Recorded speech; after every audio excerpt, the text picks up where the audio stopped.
Pierre-Emerick Aubameyang started on the left wing in Arsenal's 2020 FA Cup win, having been their main man up top for a couple of years now. He'd scored 29 goals during that season and continued to back up his big game player reputation, as he got both of Arsenal's goals in this FA Cup final to win the trophy 2-1. But after finally signing that big new contract, Auba's form dropped off heavily, and he also began to have numerous disciplinary issues, eventually causing Mikel Arteta to exile him from the squad. So he then left on a free to Barcelona in 2022, where he had a great half season but didn't stay there after because Barca had worse financials than Venezuela at the time. And after a spell at Chelsea, Auba found his place at Marseille, where he has 40 goals and 21 assists over 2 seasons so far, with a little bag getting session in the Saudi land in between. Alexandre Lacazette was Auba's partner in attack, playing sort of a false 9 role, with Arteta taking advantage of his great link-up playability. And while he didn't score in the final, he was a big reason why they won, sacrificing himself for the team and doing lots of the dirty work, which is kind of what defined the rest of his time at Arsenal. He spent 2 more years in London, always putting in a shift and being named Arsenal captain after Aubameyang's departure, but they decided not to renew his contract and he left the club in 2022. So he then returned to his boyhood team Lyon, where he got back to his old prolific goal-scoring form, with 31 goals in his first season and 72 goals overall across 3 seasons there. And as of today, Lacazette is also receiving the bag, playing for Neom SC in Saudi Arabia, being fondly remembered by multiple teams throughout his pretty solid career. Emiliano Martinez wasn't actually the main starter for Arsenal this season,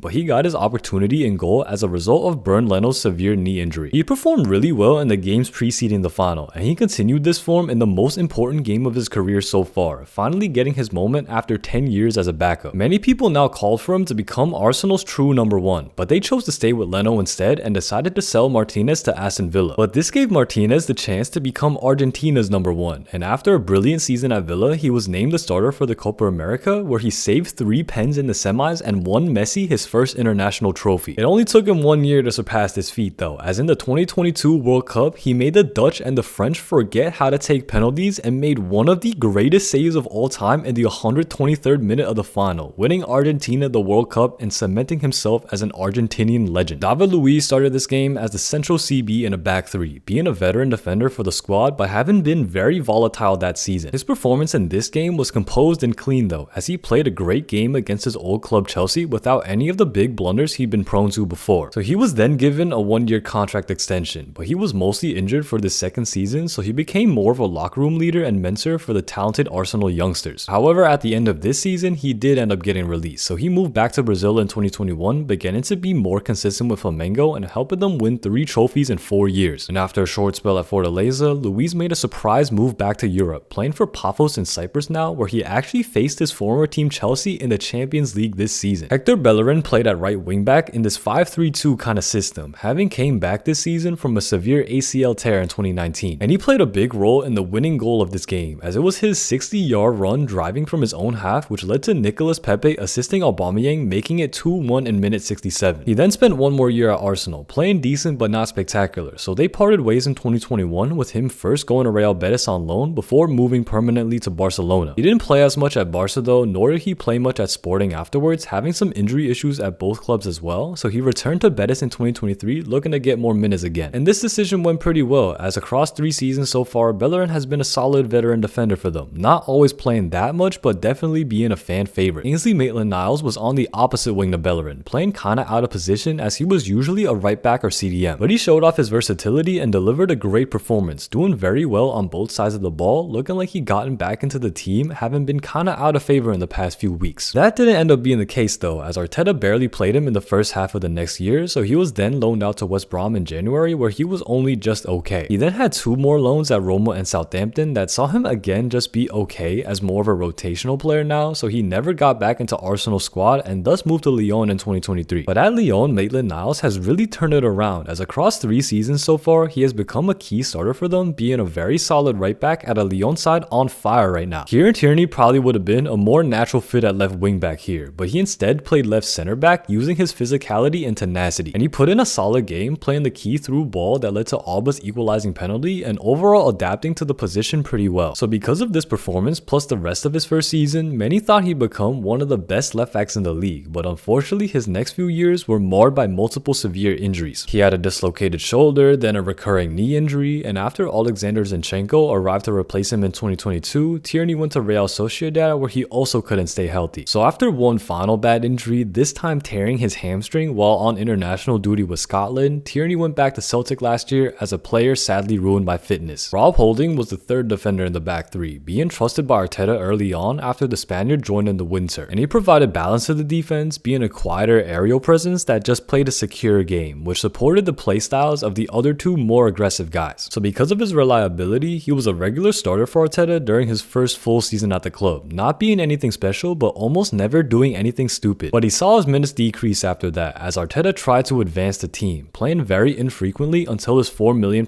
move to Crystal Palace in 2023. It was a bad time at Palace though, as he fell out with manager Oliver Glasner, so after a decent loan to Sheffield United, Holding decided to take his talents to the big USA, now playing for Colorado Rapids, finally as a starter again. Sokratis came on for David Luiz very late on in the game, just helping to close out the result after Luiz picked up a small injury. And this had kind of been his role all throughout the season, being a steady veteran at the back with a good professional attitude and providing leadership for the youngsters. But he didn't fit Arteta's playing out the back philosophy and also started to decline due to age, so after half a year of not playing at all, he terminated his contract in 2021. This allowed him to move back to his home country and play for Greek giants Olympiacos, where he was very successful as he became a key starter again and won 2 league titles in a row. And after some time as a free agent, Sokratis moved to Real Betis for a season to address their injury crisis in defense, where he was just decent for 15 games and officially retired in 2024. Granit Xhaka started on the left side of the midfield, dropping back to support the 3 CBs and being a key player out of possession. He was on a redemption arc after showing the finger to the fans just a few months earlier, getting back in the squad under Arteta and delivering a great performance in this game. And in the next couple of seasons, Xhaka was one of Arsenal's better players, cleaning up his reckless tackles, adding more creativity to his game, and eventually leaving as a fan favorite. His next spell was at Leverkusen, who bought him for 21 mil, and this transfer was a massive success as Xhaka was an essential piece in the legendary Invincible season. So he was now considered a true top-level midfielder and also a great veteran presence, returning to England this season and being the heartbeat and captain of this very exciting Sunderland team. Sead Kolasinac's contribution was somewhat like Sokratis's, just coming on in the 99th minute as a time-wasting measure this game. He didn't touch the ball at all and rarely touched the ball under Mikel in general, as Kolasinac was also deemed to not be fit for Arteta's system and only played 9 more games over the next 2 seasons. So after a loan to Schalke, he moved to Marseille for a year, where he played pretty well, not only being a starter for them, but also getting 4 goals and displaying great versatility. He didn't sign a new deal there though and moved to Atalanta instead, where he was a cornerstone of the defense and was a part of their great Europa League run where he defeated former teammate Granit Xhaka in the final. And that's where he still is today, now being more of a rotation player as he gets up there in age, also having recently recovered from a severe ACL injury, bringing leadership and steel to the locker room. Eddie Nketiah was the third sub of this final, coming on for Lacazette in the 82nd minute to continue the Frenchman's intense pressing work up front. He was looked at as a developmental young talent, and for the next couple of seasons he was treated as such, mostly being a backup option but playing well in his cameos. And he got some chances to start when others ahead of him got injured, having a couple great moments like a hat-trick versus Sheffield United and making his England debut in 2023. So he wanted to be the main man now and thus moved to Crystal Palace for £30 million,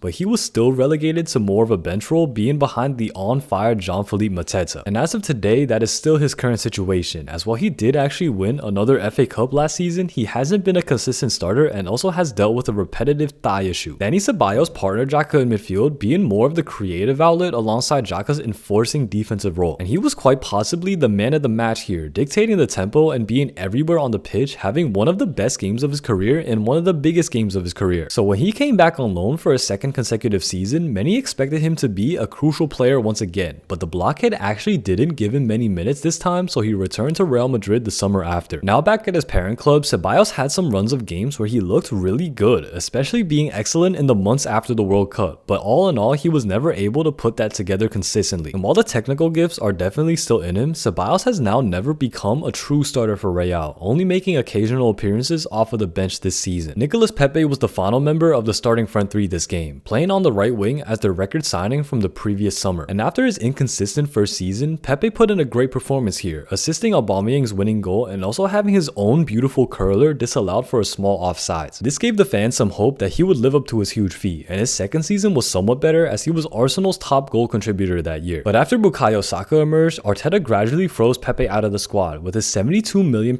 fee hanging over his head forever, because he was a decent player but not the superstar fans expected. So he had some time at Nice and Trabzonspor before eventually moving to Villarreal after just 3 seasons in London, where again he has just been okay without the world-class production he once had at Lille. I'd appreciate appreciate if you liked and subscribed if you enjoyed the video, comment below what you'd want to see next, and thank you for all the support so far.